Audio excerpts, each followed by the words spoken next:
após esse relatório da auditoria dos técnicos. Então, ele já sabia que tinham problemas com as notas fiscais. O que foi feito concomitantemente foi o encaminhamento à Fazenda para a verificação daquilo que os técnicos já tinham identificado na auditoria. Isso foi feito anteriormente à notificação do próprio gestor. Certo, mas assim, havendo uma atuação de instrução, uma diligência que foi fundamental para se estabelecer o valor efetivo do dano, né? Acho que a garantia do contraditório, ela exige que o gestor lhe seja a oportunidade de uma manifestação ao final da instrução dos autos, né? E, de acordo com o artigo 182 do regimento, uma vez constatado dano ao erário ou irregularidade grave, o relator poderá ordenar a conversão da auditoria em processo administrativo. E aí sim se estabeleceria o contraditório, né? O artigo 183, ele possibilita o julgamento antecipado quando, que não é necessário converter em processo administrativo, quando a instrução já está concluída, né? Mas nesse caso a gente vê que a instrução foi concluída somente após a notificação do gestor. Então, nesse caso, o Ministério Público se manifesta pela necessidade, realmente, de notificação do gestor para que ele se manifeste diante de todo o arcabouço, né, de provas que foram fundamentais para o voto de Vossa Excelência.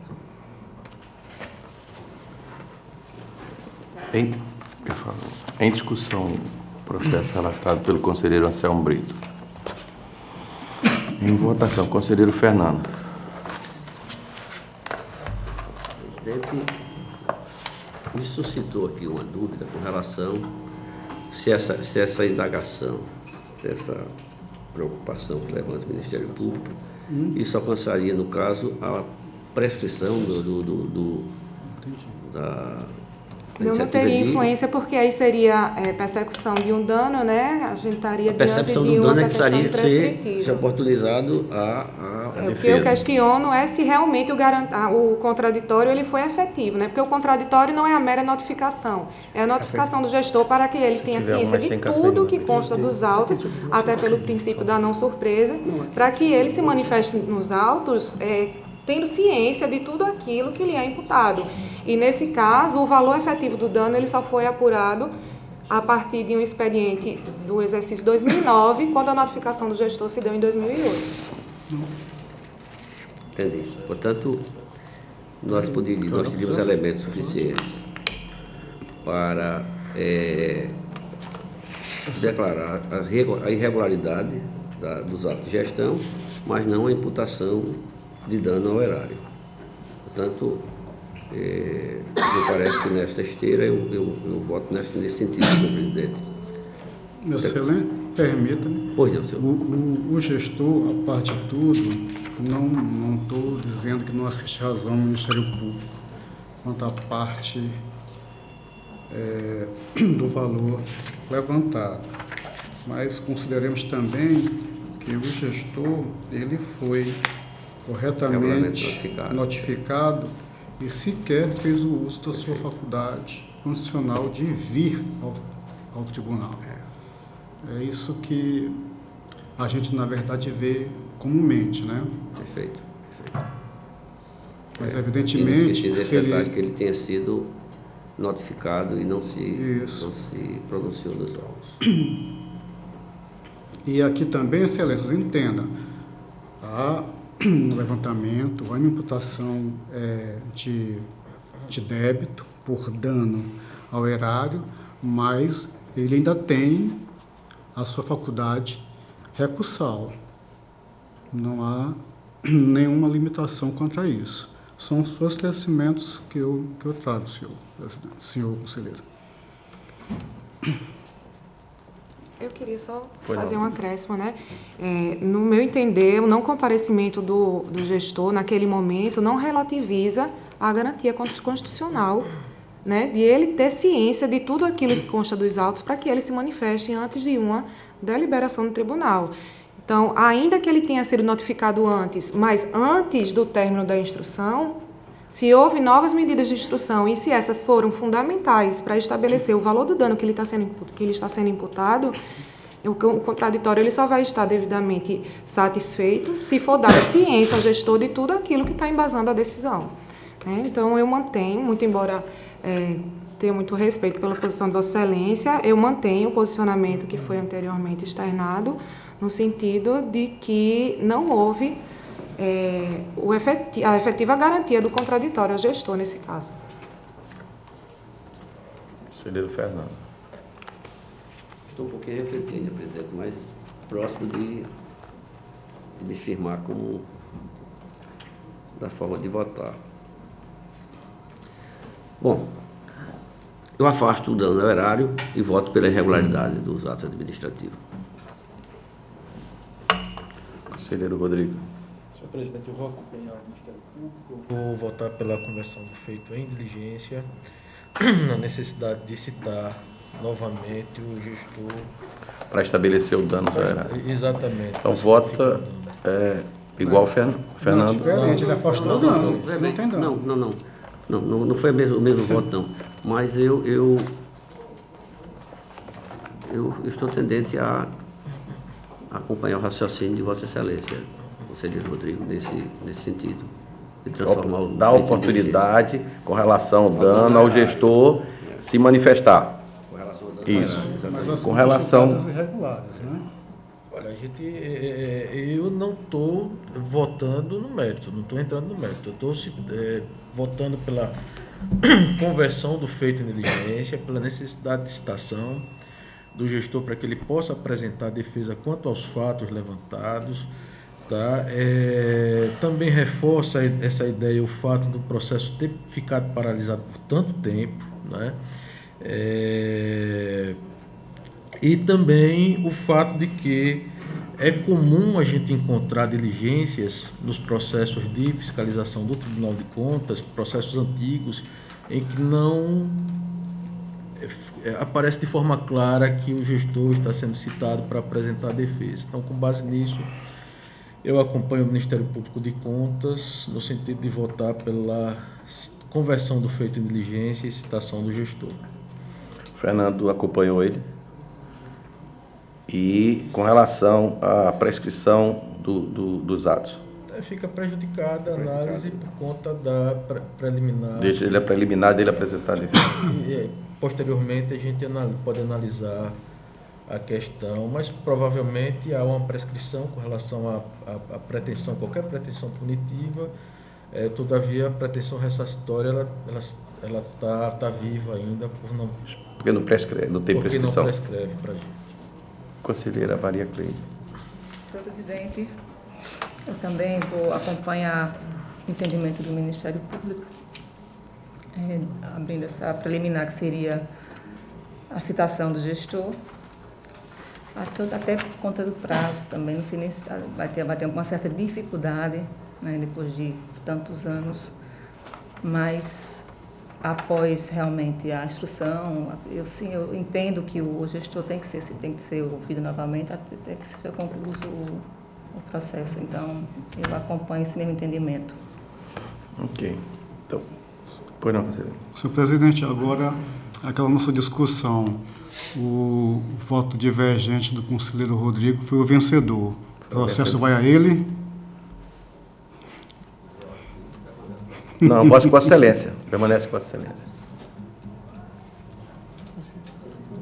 Porque ele está convertendo em diligência, essa diligência vai existir, ela tem você, Vossa Excelência, é o voto relator, é o relator do voto, você vai entrar a defesa do contraditório e acho que permanece com Vossa Excelência.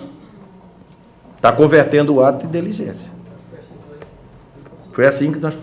Exato. Queria ajuda também. Só isso, você? É isso aí. Fica com relato. Então fica convertido em diligência. Vossa Excelência continua. Eu só queria fazer aqui informar Vossa Excelência que esse processo ele veio a mim por redistribuição, tá?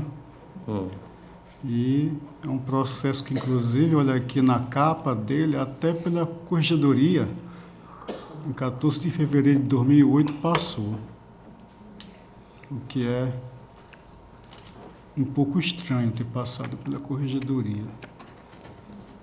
Mas é essa informação que eu queria deixar. Então o processo vai permanecer para que eu propicie o contraditório efetivo, caso o gestor queira fazer uso. Fazer uso. Como fica difícil. Continua a palavra com Vossa Excelência. Eu só queria que ficasse registrado em ata o desenrolar desse processo. Tudo na íntegra. Para futuras consultas. Senhor presidente, eu tinha outros processos.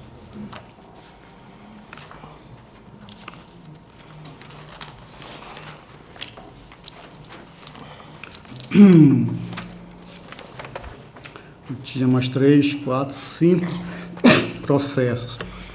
Pelo menos 2 auditorias e um balanço geral. Eu vou aqui, Excelências, fazer o adiamento dos processos 6718 de 2019, 159 de 2004, 5778 de 2011, 1249 de 2017, seria uma consulta, e o processo 12849 de 2006. E a motivação, Excelência, como estou voltando hoje de férias, apesar de já ter lido há algum tempo antes de entrar de férias, gostaria de ler novamente para que não trazer um processo sem absoluta certeza do que está lá posto. Ok. Então tenho encerrado a minha pauta. Está encerrada para ficar adiado esses processos para a próxima sessão. Com a palavra o conselheiro Fernando. E Vossa Excelência, com relação... eu vou começar pelo voto vista? Para dar oportunidade, me parece que tem a presença dos... Tá, o Ministério Público vai fazer a substituição, o doutor Rafael vai substituir a conselheira Estela. Conselheiro. A nossa representante do Ministério Público. Sim, sim. Então, é o processo TC8234 de 2019, onde já foi feita uma sustentação oral pelo Dr. Jorge Rocha, e e agora terá a palavra, nesse momento, o Dr. Tássio, que é o superintendente da CIMA, e, posteriormente, o Dr. Jorge solicitou, como já faz 3 sessões, ele relembrar os pontos. Então, a palavra está com o Dr. Tássio Melo e, posteriormente, o Dr. Jorge Pedrosa. Jorge Rocha. Pois não. Com a palavra, doutor.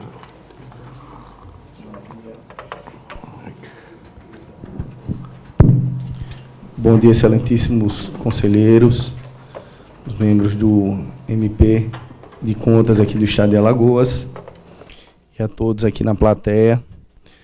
Vou fazer um breve histórico só aqui como gestor da CIMA. Eu tomei posse na CIMA no dia 23 de janeiro do ano de 2019 e já estava iniciado um processo que, apesar da empresa continuar a prestar o serviço, em virtude de uma suspensão que existia de uma licitação, já estava sendo pago por indenização, do qual não foi esse gestor aqui quem deu causa. Mas só para informar o seguinte: a partir do momento que eu tomei posse, a primeira coisa que eu fiz foi vir aqui ao Tribunal de Contas. Sabia que já existia uma conversa com a doutora Estela, com a doutora Fernanda Moreira, também do Ministério Público Estadual, e já existia um procedimento licitatório, como eu falei, tinha sido aberto no ano de 2018, houve a publicação do edital, e posteriormente, após um parecer do Ministério Público, número 1792 de 2008, do dia 3 de agosto do ano 2018, foi revogado o edital e, posteriormente, foi feita uma emergencial, uma série de coisas aí que causam insegurança jurídica muito grande para quem está como gestor.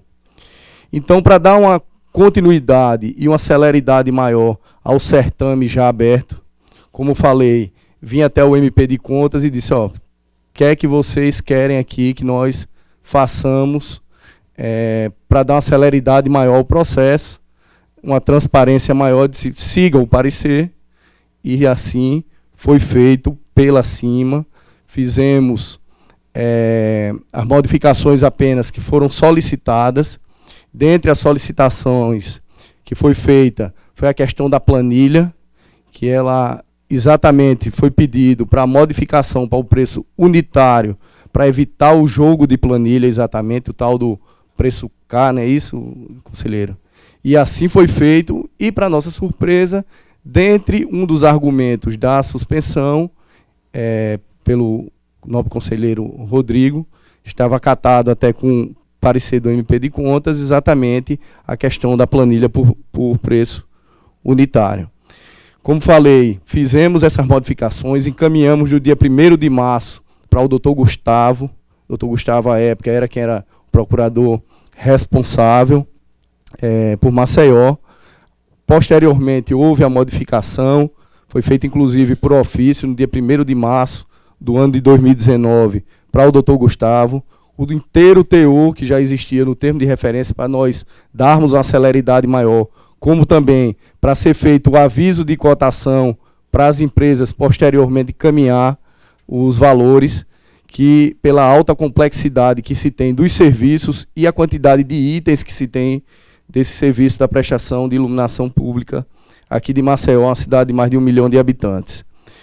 Essa publicação do aviso de cotação foi em abril de 2019. 5 empresas enviaram, inclusive, as propostas de cotação, entre elas, Energy e a própria EIP.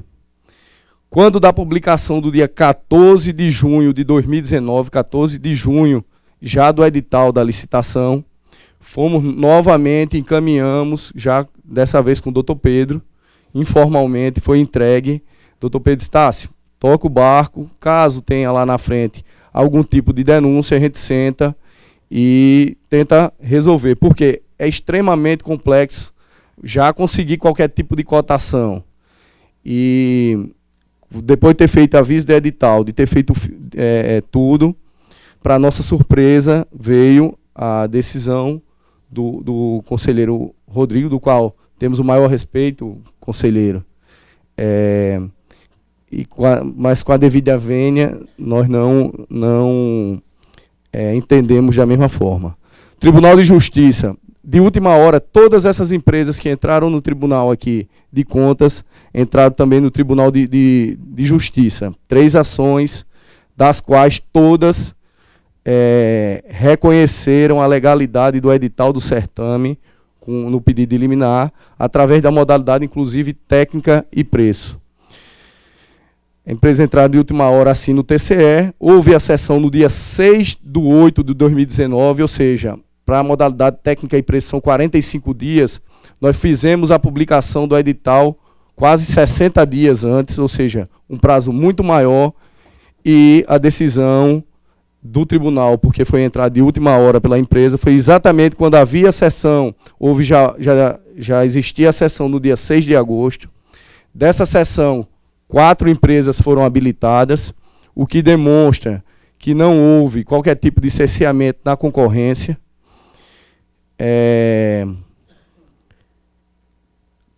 A planilha de preço unitário, já expliquei o porquê foi feito disso daí, foi feito conjuntamente com o próprio MP de Contas e Ministério Público Estadual, o entendimento do valor unitário, exatamente para evitar qualquer tipo de jogo de planilha. Porque o item mais caro, mas que se utiliza pouco, você poderia botar um valor bem abaixo, como o valor, uma lâmpada que você corriqueiramente poderia fazer essa utilização mais vezes, eles poderiam botar um valor maior, o que terminaria, na verdade, maquiando a licitação. Com relação à aglutinação de serviços, é impossível, numa cidade com mais de 1 milhão de habitantes como Maceió, nós termos uma prestação de serviço de iluminação pública fragmentada em várias licitações. primeiro, como é que é feito desde 2011? Liga, tem os canais diretos com a população. Quando você telefona, a própria empresa informa as equipes na rua e, por contrato, você tem 72 horas para fazer exatamente aquela troca de luminária, troca de lâmpadas. Depois disso daí, ela é informada já no software para a empresa, hoje, Equatorial. A Equatorial faz o cálculo mensalmente da energia pelo quantitativo, por exemplo, de lâmpadas LED ou de outros tipos de lâmpada em Maceió, né, o caso de Maceió. E, além disso, para novas obras, como o caso, por exemplo, de colocação de LED, de tudo, você precisaria pela a não fragmentação, vamos dizer assim, dos serviços, de mais de uma empresa que fizesse isso. Então, se qualquer um desses ciclos aqui ele é quebrado, a população, por exemplo, falta o call center, você não tem a quem ligar. Se tem quem troque, mas não tem quem aceite a reclamação. Se você tem quem venda a lâmpada, mas não tem quem faça o serviço, que o serviço não é simplesmente a troca da lâmpada, que qualquer pessoa sem habilitação técnica tenha condições, ele fica extremamente prejudicado. Maceió, desde 2011, é dessa forma. A gente vê por pesquisas que é um dos serviços melhor avaliados na gestão e hoje é referência no país desse tipo, né, de modalidade que foi feita a licitação de Maceió. Né, e, além disso, como falei aqui anteriormente, até um apelo como gestor. Eu, como gestor, estou com a licitação já feita, devidamente acompanhado pelo MPC, né, com todo respeito. E se éramos para fazer qualquer tipo de modificação, era para ter feito lá no começo, em janeiro, em fevereiro, em março. Foi encaminhado, dado, né, a maior presteza do mundo, inclusive doutora Estela, quem estava, depois doutor Gustavo.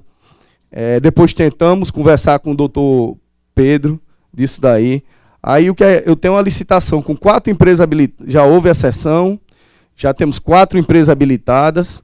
A probabilidade de se pagar um serviço, inclusive com contrato, é muito mais barato que, inclusive, é feito hoje. Por que eu falo isso? Porque os valores de cotação já são muito parecidos com os valores que são praticados hoje. Então, com a concorrência de 4 empresas, a possibilidade de se ter um valor mais baixo por cada um desses itens é muito grande. É muito grande. Então, como gestor, fico numa situação extremamente difícil de você pagar por indenização, porque se nós formos fragmentar essa licitação em várias licitações, já final de mandato, de tudo, vai ser muito difícil.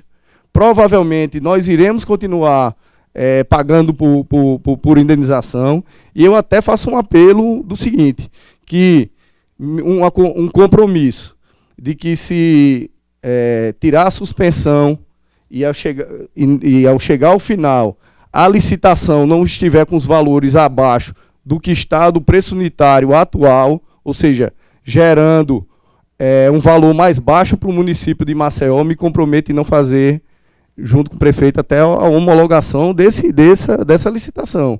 Ou seja, queremos, de toda forma, pagar de forma legalizada e naquele valor que é o mais baixo para o município aqui de Maceió. Então, faço apelo ao próprio conselheiro doutor Rodrigo, né, que sempre foi uma pessoa de extremo bom senso, né, desde a época que era membro do MP de Contas aqui do estado de Alagoas, e para que reveja, se possível, o posicionamento, mas falo como gestor realmente de forma preocupado com quem quer o melhor realmente para o erário público aqui de Maceió. Obrigado a todos aí pela oportunidade de me expressar aqui.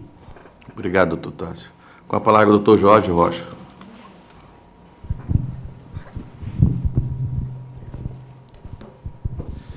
Senhores conselheiros, muito bom dia. Bom dia. Senhor presidente, Bom dia. quem congratulo com relação aos demais. membro do Ministério Público, doutor Rafael.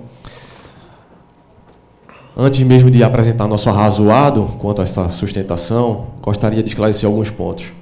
O primeiro deles é que a empresa IP ela não promoveu nenhuma demanda junto ao Judiciário Estadual, então acredito que o superintendente encontra-se equivocado quanto a este feito, e se o fez, por favor, me diga o número, porque até hoje, como coordenador jurídico do departamento, sei que essa ação não foi promovida.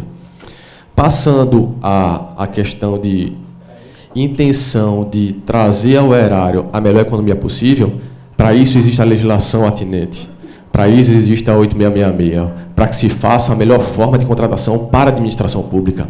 Não há aqui nenhum questionamento quanto à intenção A ou B, quanto ao superintendente ou quanto ao gestor do município, em trazer essa benesse para o munícipe, porque a legislação, em sua inteireza e na sua intenção, desde a Constituição Federal do artigo 37, o princípio da eficiência, já traz consigo esse mote, essa premissa de se fazer a melhor contratação possível. Claro que o que se diz quanto a pagamento por indenização não é a melhor forma de contratação, todos nós sabemos disso. A arestos dos mais respeitados tribunais, como esta Corte, também o faz. Todavia, precisamos respeitar as normas alusivas a este certame. E passando a objetivar ele, e não a intenção de A, B ou C, passo ao primeiro item, que seria a aglutinação de serviços. Entre os serviços constantes, no termo editalício, constam fornecimento de software, call center 24 horas, aplicativo, incluindo materiais de mão de obra, veículos, equipamentos, além de manutenção preventiva e corretiva. Diz o item 4.1.09 do edital: limpeza de entulho, poda de árvores, retroescavadeira para nivelamento de terreno. Senhores conselheiros, senhora conselheira, esses serviços eles guardam uma distinção muito grande quanto a seu objeto. Portanto, nós entendemos que, de fato, há aglutinação de serviços, porque a administração ela poderia contratar, inclusive, hoje, a vedação no certame quanto à possibilidade de consórcio, dos quais empresas que têm a sua expertise fundamental poderiam trazer, sim, a melhor economicidade para o certame. Contudo, face a essa vedação editalícia, hoje ela vai de encontro ao princípio da concorrência. Foi tratado aqui de que 4 empresas se habilitaram no certame. Hoje, o município de Curitiba ele está em processo licitatório quanto à iluminação pública. Existem 12, reitero, 12 empresas participando do certame. É óbvio que o município de Maceió tem a sua complexidade, tem a sua...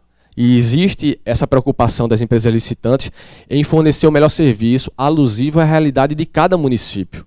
Porém, entendemos que essa aglutinação ela é de sobremaneira clara e objetiva. E, inclusive, fere o artigo 3º da Lei de Licitações, que trata da proposta mais vantajosa.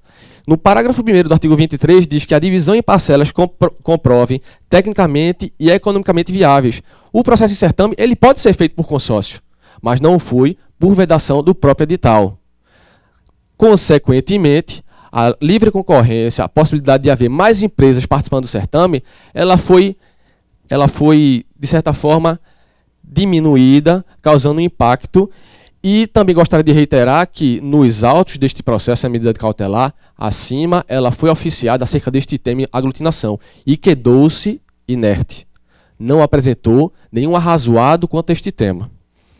Passando para essa questão de restrição de competitividade, essa vedação do consórcio, ela traz consigo uma impossibilidade, e consta no item 4.2.1 do edital, e também trago a esta sessão um acórdão do TCU, que é o 2892/2012, que o enunciado do TCU diz o seguinte: o impedimento de participação de consórcios de empresas em licitação de obra de elevada complexidade e grande vulto restringe o caráter competitivo do certame. A previsão da possibilidade de consórcio, ela também encontra supedâneo no artigo 278 da Lei 6404 de 76. E aí, trazendo o terceiro ponto que entendemos fundamental e da qual foi objeto da relatoria do Dr. Rodrigo, trata da questão da técnica e preço, essa modalidade. Não só Salvador, não só Curitiba, já houve em Recife, outras capitais da nossa federação. Gostaria de frisar que nenhuma delas fez por técnica e preço. A questão da técnica, ela precisa ter o arcabouço jurídico e fundamento para isso. E trazendo a esta questão, essa singularidade, esse serviço intelectual, ele não está configurado nesse certame. Tanto é assim que trago aqui nesta assentada o acórdão TCU, bem recente, de 2017, que diz o seguinte: os serviços de modernização, eficientização, expansão, operação e manutenção de infraestrutura da rede de iluminação pública são, em regra, serviços comuns. Esse é o entendimento do TCU quanto ao objeto de gestão e iluminação pública, inclusive possibilitando fazê-lo por modalidade de pregão. Ainda com relação a tal questão dessa modalidade técnica e preço, o artigo 6º, inciso 5, da Lei 8666, diz que ele especifica as questões de obras de grande vulto, que tem que ser 25 vezes o valor constante no artigo 23, inciso 1, que, ao contar e ao quantificar isso, daria 82,5 milhões, que não é o caso deste certame. Os certames são de 42 milhões de reais. Portanto, essa premissa para haver essa técnica, ela não está configurada e não preenche a lacuna da lei. Portanto, mais uma vez, ela diverge da legislação aplicável à espécie. Como bem falou o senhor superintendente, no processo licitatório, de fato, na planilha constam os itens, descritivo dos itens que são necessários para a prestação do serviço. Contudo, esqueceu de frisar que o quantitativo de cada item desse não está no edital. Portanto, para gerar uma maior economicidade na compra e, obviamente, compra em escala e gerar economia para a administração pública, não está configurado esse quantitativo, que nós entendemos como um flagrante desrespeito à melhor forma, à vantajosidade da compra em favor da administração.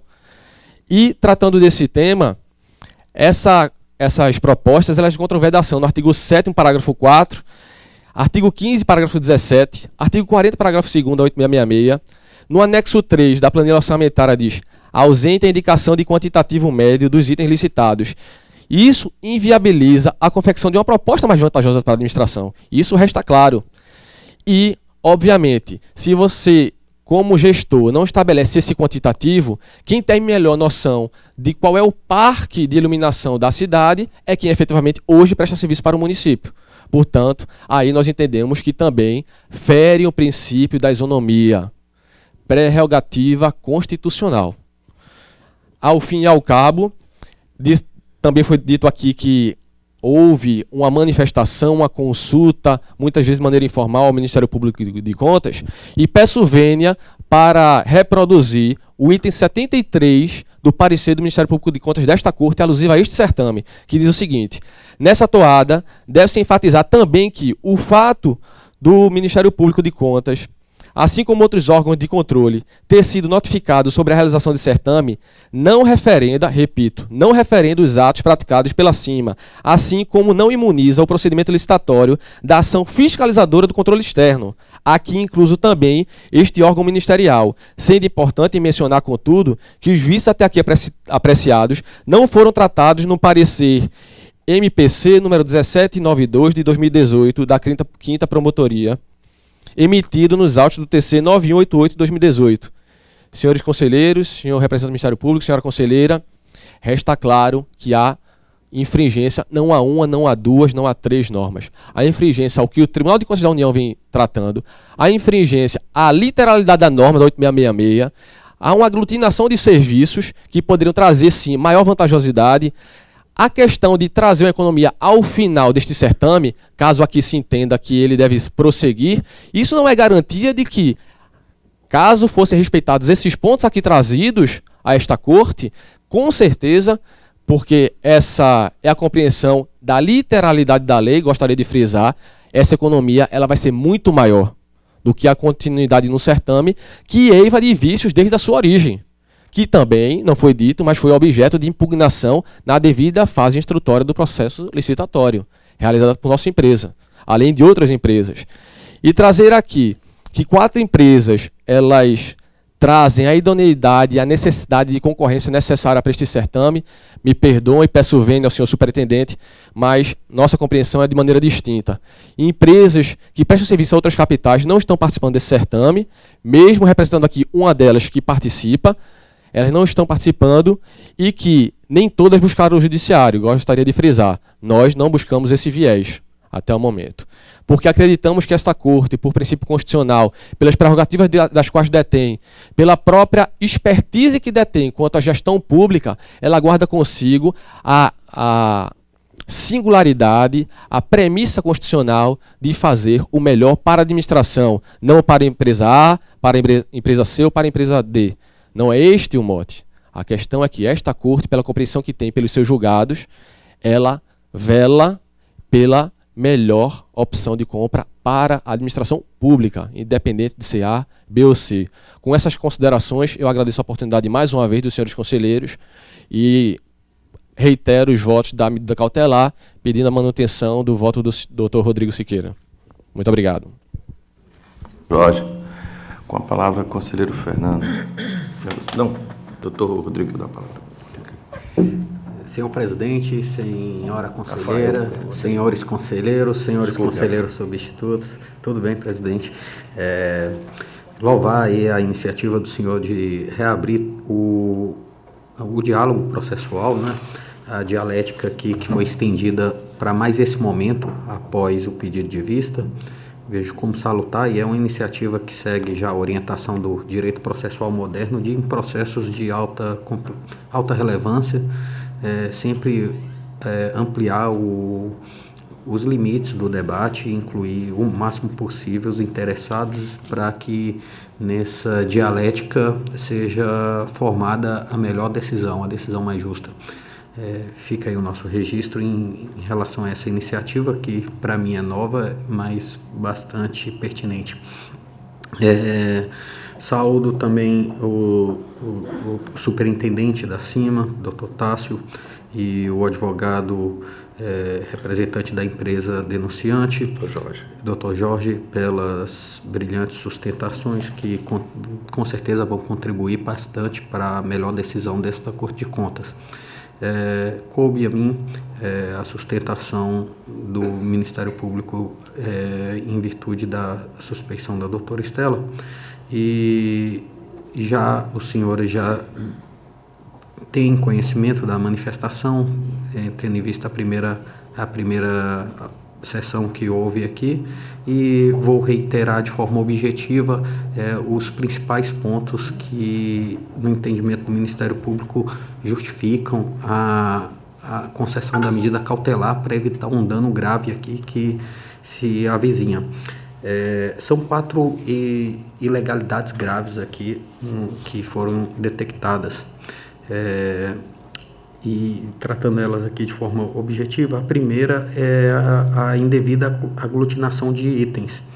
É uma licitação ampla que reúne vários objetos que têm naturezas bastante distintas e poderiam ser fracionados poderiam e deveriam ser fracionados alguns de forma a ampliar a competitividade e assim alcançar a proposta mais vantajosa para a administração pública. Isso não se trata de uma discricionariedade, mas de uma obrigação imposta pelo artigo 23, parágrafo 1º da Lei de Licitações, que diz: as obras, serviços e compras efetuadas pela administração serão divididas em tantas partes quantas se comprovarem técnica e economicamente viáveis, procedendo-se à licitação com vistas ao melhor aproveitamento dos recursos disponíveis no mercado e a ampliação da competitividade sem perda da economia de escala. Como estou atuando apenas em relação à sustentação oral, seria bom, inclusive, verificar se há previsão de subcontratação desse certame, porque se há possibilidade de subcontratação, ainda que parcial, aí já está um indício de que é perfeitamente divisível o objeto dessa licitação e poderia ser feito de forma a ampliar a competitividade, não participando não só 4 empresas, mas quem sabe dezenas. Esse é o primeiro ponto, que houve a violação desse dispositivo específico da Lei de Licitações. Se somar esse fator que houve aglutinação de itens, ele se torna mais gravoso quando a gente se depara com a segunda ilegalidade, que diz respeito à vedação da participação dos consórcios. Consórcios de empresas para participar de licitações ela é a regra. A exceção é a vedação da participação de consórcios. Isso é um entendimento já bastante firme, de longa data, né? Nossa lei de licitações bem antiga, o TCU já tem inúmeros precedentes a esse respeito. E a vedação, a participação de consórcio, ela é regra e a exceção tem que vir justificada. E no caso dos autos aqui, pelo que se depreende do parecer do Ministério Público, não houve qualquer justificativa técnica a impedir a participação desses consórcios. Ou seja, a um só tempo a aglutinação de itens e, no outro lado, impede também a formação e participação de consórcios de empresas. Ora, isso daí, esses dois fatores conjugados trazem uma restrição extremamente gravosa à competitividade.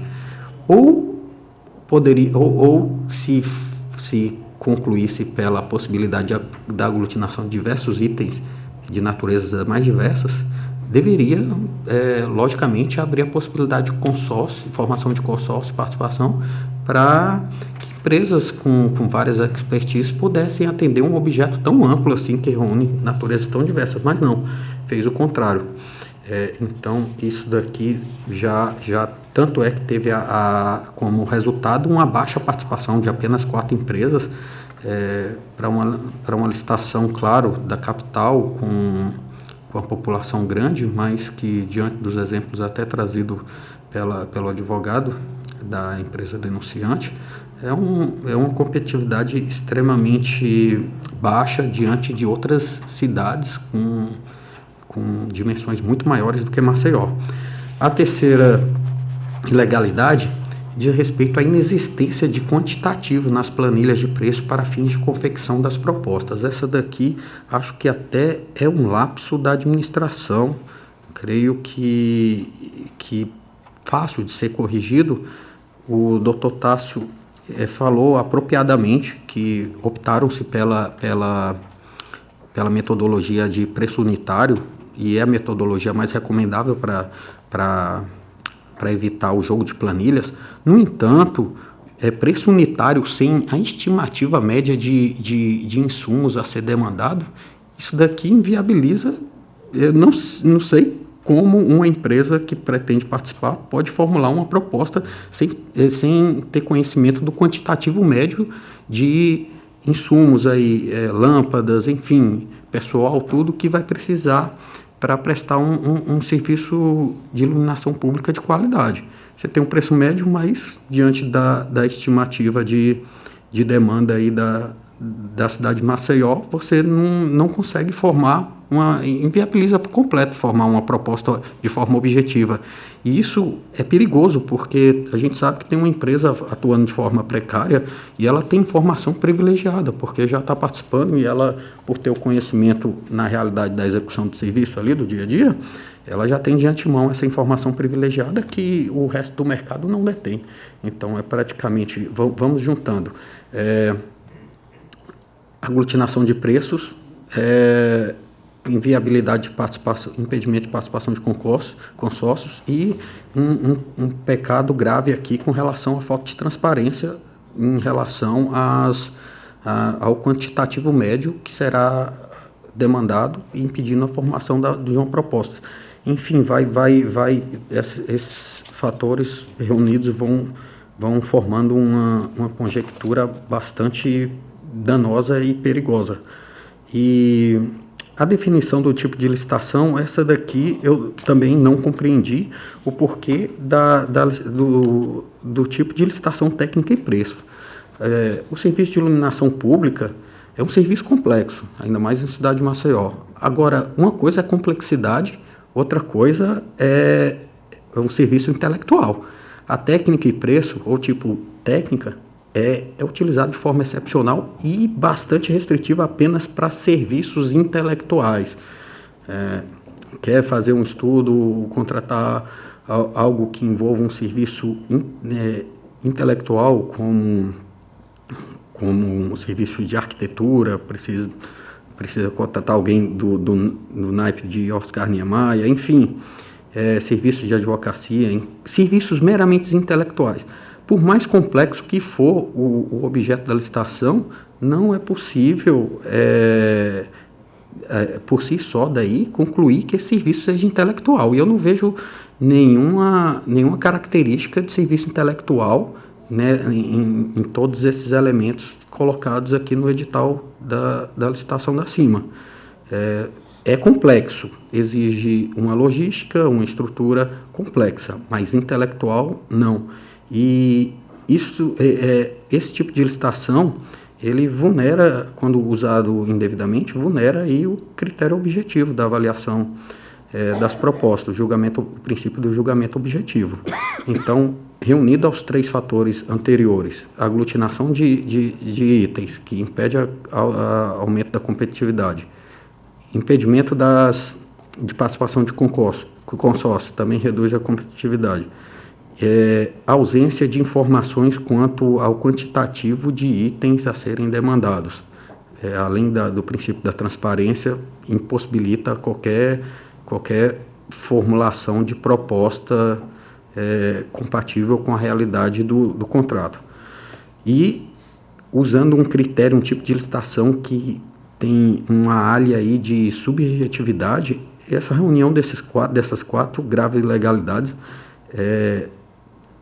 arrisco dizer que trazem um prejuízo concreto, objetivo e real a um dano, tanto à prestação de serviço quanto a um possível e bastante, não só possível, mas plausível direcionamento desse certame.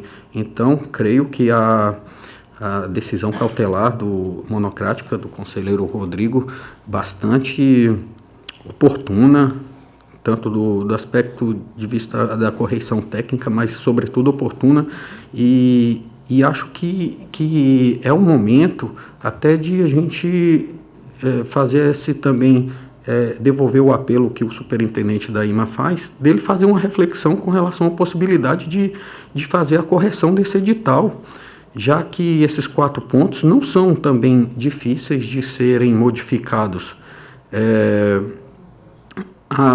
Basta aí fazer a alteração do edital para permitir a participação de consórcios, trazer à tona os quantitativos desses itens que estão nas planilhas de preço e alterar o tipo de licitação de técnica e preço para preço, que é a prática das grandes cidades. Ora, se cidades maiores do que Maceió, na sua iluminação pública, usam o tipo menor preço, por que Maceió vai usar um critério parcialmente subjetivo, que é a técnica e preço? Não vejo justificativa técnica para isso. E, inclusive, com relação à celeridade, teria ganho, porque o processamento de uma licitação de menor preço é muito mais rápido e célere, menos conturbado do que uma licitação do tipo técnica e preço, que existem outras fases, e fases que surgem várias impugnações, enfim, paralisações, e é muito mais demorada uma licitação por essa via. Então, invocando também a necessidade da celeridade aí que trouxe o superintendente, acho que uma convergência aqui para tentar alcançar o melhor interesse público seria uma autorreflexão em relação da CIMA em relação a essas impugnações, vendo inclusive as experiências de outras cidades com populações maiores do que Maceió, e fazer a adaptação e concluir o mais rápido possível esse certame, a fim de sanar, né, essa precariedade na prestação do serviço, como ocorre atualmente. Essas são nossas considerações, presidente. Conselheiro Fernando.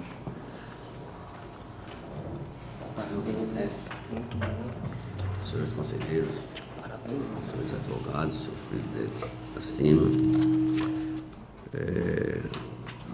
vou tentar abreviar aqui um pouco o histórico, porque isso já está aqui por demais debatido, né? Eu digo que os representantes apontam em síntese que o instrumento convocatório constaria das seguintes irregularidades, só para que a gente tenha um início aqui e uma lógica do meu raciocínio.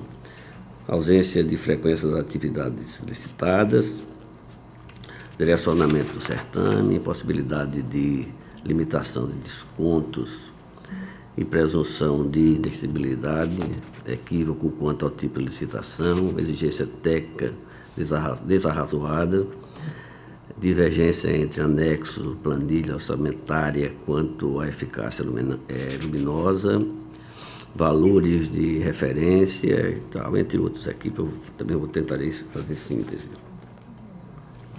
Os autos tramitaram pelo Parquet de Contas, como já foi dito, reforçado o parecer vindo do Dr. Pedro e aqui sustentado pelo procurador representando o Ministério Público. Diante do quadro acima, é limitado, o conselheiro Rodrigo Siqueira Cavalcante exarou medida cautelar para suspensão imediata do certame, tendo em conta supostas ofensas à competitividade, e definiu como rádio decídio.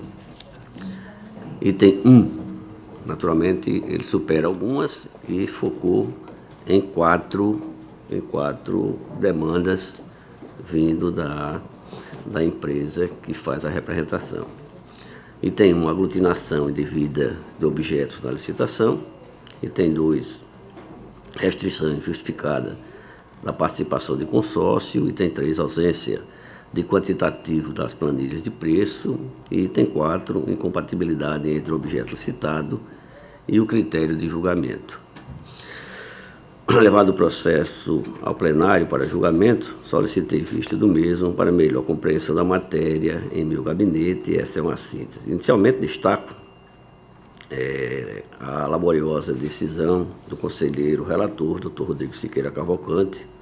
Contudo, nos pontos trazidos para o deferimento da cautelar, tenho algumas observações a fazer que faço aqui por cada um dos itens. A ausência dos quantitativos, uma delas. Um dos pontos alcançados para o deferimento da medida cautelar, inaudita altera partes, e trazida na inicial da representação, foi a ausência de quantitativo para impossibilitar as empresas a realizar suas cotações. Neste particular, cabe ao licitante diferenciar empreitada por preço global e empreitada por preço unitário. Para ilustrar a situação em Textilha, transcrevo o exceto na Lei 8666, e no seu artigo 60, para fins desta lei, considera-se execução imediata, no item 7, a que o órgão ou entidade contrata com terceiro sob qualquer dos seguintes regimes. No item A, empreitada por preço global, quanto à contratação e à execução da obra, ou do serviço por preço certo e total. Item B, empreitada por preço unitário, quando se contrata a execução da obra ou do serviço por preço certo de unidades determinadas. Com base no artigo supracitado, e para o melhor entendimento da matéria, trago o ensinamento doutrinatório. Abro aspas, a distinção entre as figuras envolvidas de um modo direto, o critério para determinação da remuneração do particular. Na empreitada por preço global, existe um preço global para obras ou serviços. O licitante obriga-se a executar a obra ou serviço mediante remuneração calculada com um valor determinado. Já na empreitada por preço unitário, o empreiteiro é contratado para executar o objeto, sendo o preço fixado por preço certo por unidade determinadas. Portanto, a remuneração do particular é obtida pelo somatório dos diferentes itens contemplados numa estimativa de execução. Isso é da doutrina do doutor Justen Filho Marçal. Com essas considerações, resta evidente que há na legislação de referência dispositivo que possibilita o lançamento de edital para a contratação por preço unitário. De outra banda, para cumprir o estabelecido na Lei 8666, Lei de Licitação, deve constar no instrumento convocatório as inteligências do artigo 40, caput 55, item 2 da lei indigitada, sob pena de vulnerar o certame com o recebimento de propostas desarrazoadas. Para ilustrar, trago à luz o artigo da lei citada supra, é o artigo 40. O edital contará, no preâmbulo, o número de ordem em série anual, o número de repartições interessadas e de seu setor, a modalidade, o regime de execução e o tipo de licitação. A menção do que será regido por esta lei